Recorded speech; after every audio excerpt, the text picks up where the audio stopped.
Aujourd'hui au programme, une spéciale Alfa Romeo. En effet, la marque est en plein renouveau et on peut dire qu'il était temps. Nous évoquerons les futurs Giulia et Stelvio ainsi qu'une probable arrivée sur le marché de l'utilitaire. Bienvenue à tous sur la chaîne Octane. Retrouvez une nouvelle vidéo tous les jours résumant l'actu automobile. Alors n'oubliez pas de vous abonner pour ne rien louper. Alfa Romeo a décidé de faire un retour fracassant, avec notamment l'Alfa Romeo Milano, la star qui va bientôt faire sa grande entrée sous les feux des projecteurs en avril 2024. Maintenant, vous vous demandez sûrement, qu'est-ce qui nous attend après ? Eh bien, d'après les divulgations de Jean-Philippe Imparato, le grand patron d'Alfa Romeo, les années 2025 et 2026 seront marquées par l'arrivée des tout nouveaux Stelvio et Giulia.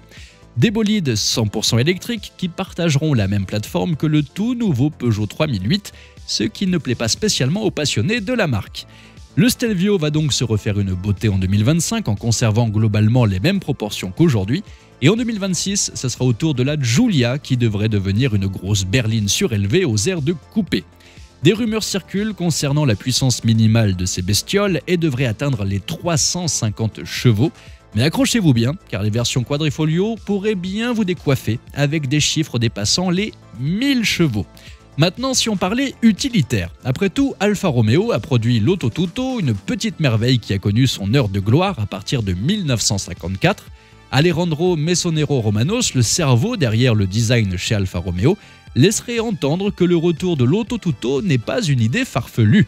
En effet, il a déclaré « il était beau » en parlant de l'Autotutto et il ne serait pas surprenant qu'il revienne un jour, ce n'est pas une idée si folle que ça.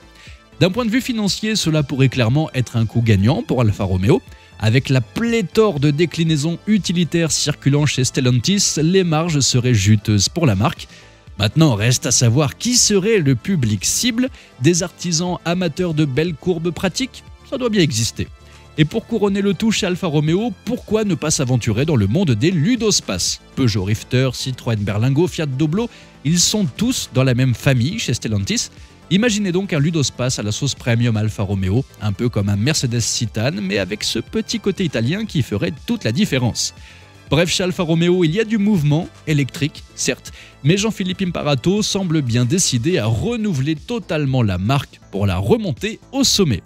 Et vous, que pensez-vous de ces hypothétiques déclinaisons utilitaires Alfa Romeo ? Pensez-vous qu'elles pourraient rencontrer leur petit succès ? Dites-moi ça dans les commentaires. Merci à tous d'avoir suivi cette nouvelle vidéo. N'hésitez pas à vous abonner, à activer la cloche des notifications pour être sûr de ne rien louper, liker, partager et vous pouvez également venir nous rejoindre sur notre compte TikTok. Ciao !